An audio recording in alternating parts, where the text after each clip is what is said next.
Tere tulemast siis minu kanalile, minu nimi on Rutt. Tänane teema on, mida tunneb inimene, kellele ma mõtlen. Siin on siis ükskõik, kas te mõtlete meesterahva või naisterahva peale. Et siin ei ole vahet, eks ole. Nii, mõelge palun siis selle inimese peale, kelle kohta te tahate teada, et mida ta tunneb teie suhtes. Mõelge palun selle inimese peale. Mida tunneb inimene, kellele te mõtlete? Mida tunneb see inimene? Mida tunneb see inimene, kellele te mõtlete?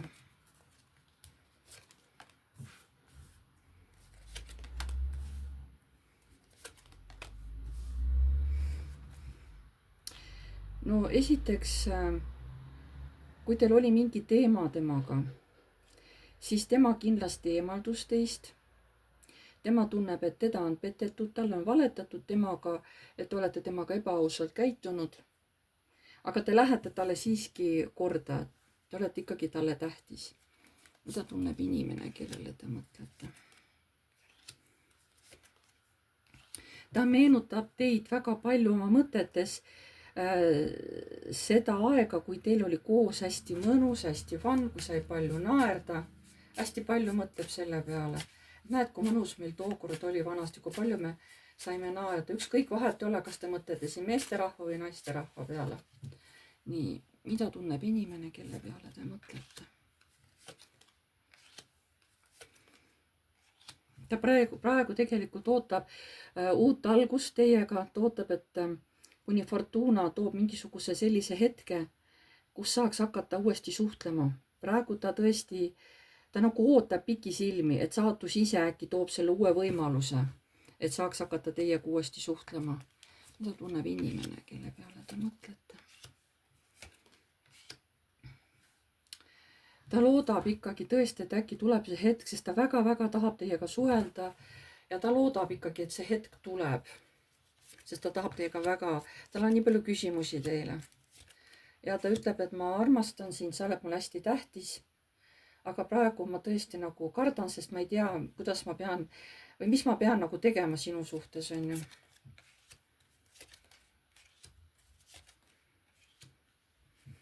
See muutus oli see, mis, kui teil oli mingi teema, ma räägin, ma ei tea, et praegu on see inimene transformatsioonis. Ta püüab olla rahulik, hästi stabiilne ja loodab, et see, mida ta nüüd teie suhtes usub ja loodab, et see läheb ka täide mingi aja pärast.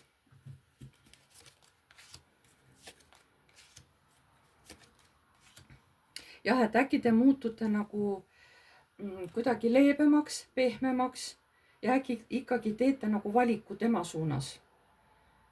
Et äkki nagu rahunete maha ja ei ole nii külm või nii kuri või nii kalk, eks ole. Ma räägin, siin ei ole vahet, kas te mõtlesite naisterahva või meesterahva peale. Sest siin ma praegu seda välja ei toonud. Nii. Aga mida peaksite praegu te selle inimese kohta teadma, kelle peale te nüüd mõtlesite, et mida ta teist mõtleb, jah? Mida te peaksite praegu selle inimese kohta teadma? Mida te peaksite praegu selle inimese kohta teadma?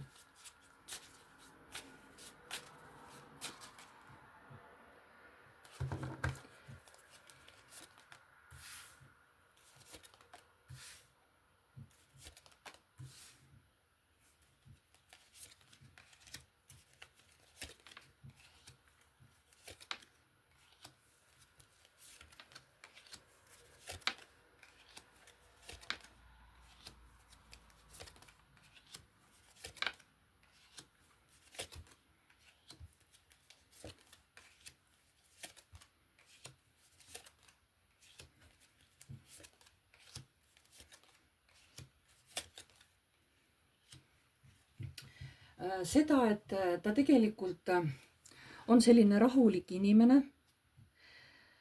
Kui ta on naine, siis ta on sihuke rahulik tasakaalus, tal võib olla ka laps. Kui ta on mees, siis ta on teie suhtes hästi positiivselt meelestatud. Aga praegu hetkel, jah, ta on teist eemaldunud. Mida te peaksite praegu tema kohta teadma? Et samas ta suhtub teisse hästi. Ta hästi palju mõtleb teist. Ja tahab uuesti ikkagi teiega suhelda. siis ta oleks selle üle ülirõõmus. ta on hästi kurb, et praegu seda suhtlemist ei toimu, sest vanasti te suhtlesite hästi aktiivselt. Oleneb nüüd, kas te olite sõbrannad või kui oli meesterahvas, et kas siis elasite koos või saite hästi tihti kokku, onju. ta väga ootab, sest ta tõesti armastab teid ja ega ta teist lahti niisama ei lase, et hoiab teist ikka väga-väga kinni. niisama te sellest inimesest lahti ei saa. nii, mida ta veel nagu, mida te peaksite tema kohta teadma, et jah, ta praegu on nagu eemaldunud teist. ta ütleb, et aga sa ju ise ütlesid niimoodi, onju, et mine ära või eemaldu. aga ikkagi ta ootab mingit väikest märguannet, et saaks uuesti hakata suhtlema. mida te peaksite selle inimese kohta teadma? ja seepärast, et see inimene tahab, kuna ta väga hoiab teid, siis ta tahab manipuleerida niimoodi, et te hakkaksite temaga suhtlema ja et jätkuks ka edaspidi teie mõlemapoolne suhtlemine. sest talle ei meeldi see olukord, kus praegu üldse suhtlemist ei ole. ta elab seda väga raskelt üle. ta on hästi õnnetu, ta on hästi kurb. see oli nüüd see, mida te pidite selle inimese kohta teadma. ma ei toonud meelega välja siin ei nais ega mees energiat, eks ole, lihtsalt üritasin rääkida ilma selle, mehi ja naisi eraldi välja toomata. nii, aga mida universum tahab teile selle inimese kohta öelda? Sest universum teab rohkem, eks ole. Mida universum tahab teile selle inimese kohta öelda? Mida universum tahab teile selle inimese kohta öelda?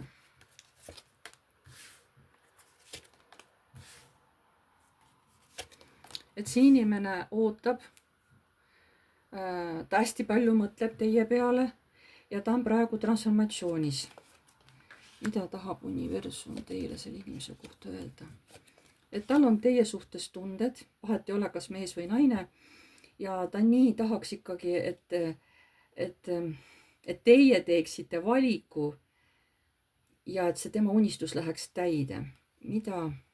Sest praegu teda tõesti kõigutab üles ja alla, onju. Sest te olete üksteisest praegu kaugel ja ta ei tunne ennast üldse turvaliselt. Teda nagu ka tohutult kõigutab. Kui ta ka iga päev asju teeb, siis ta pidevalt nagu meenutab teid. Mida universum tahab teile tema kohta öelda?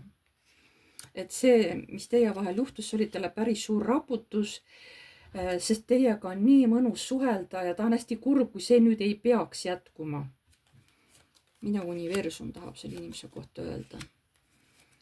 Sest ta tahab teiega stabiilselt ja hästi-hästi aktiivselt suhelda. Te olete tema jaoks hästi tähtis inimene. Ta tahab teiega kogu aeg stabiilselt ja hästi palju, hästi aktiivselt suhelda. Mida tahab universum öelda teile selle inimese kohta? Võib-olla ta ei väljenda teile seda, et te talle olete tähtis, et te meeldite talle.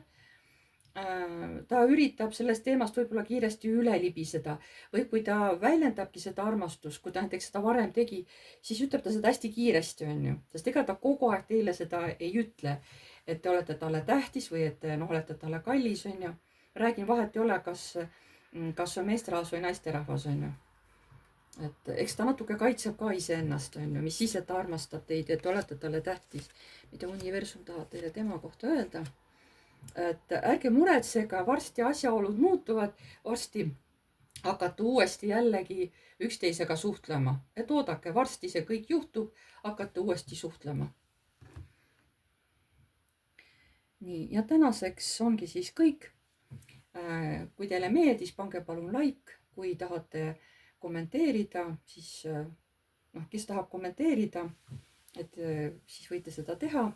Uued tulijad, vajutage tellinuppu, vajutage ka musta kellukest, siis edaspidi saate alati teavitused, kui ma olen uue video üles laadinud. Kes tahab minuga eraseanssi saada, oma küsimustele vastuseid saada, kirjutage palun mulle aadressil piv.rutt@gmail.com. Seal me lepime teiega kindla päeva ja kellaaja kokku, kui teeme teiega siis videokõne Messengeris. Et teil peab olema siis kasutaja Messengeris.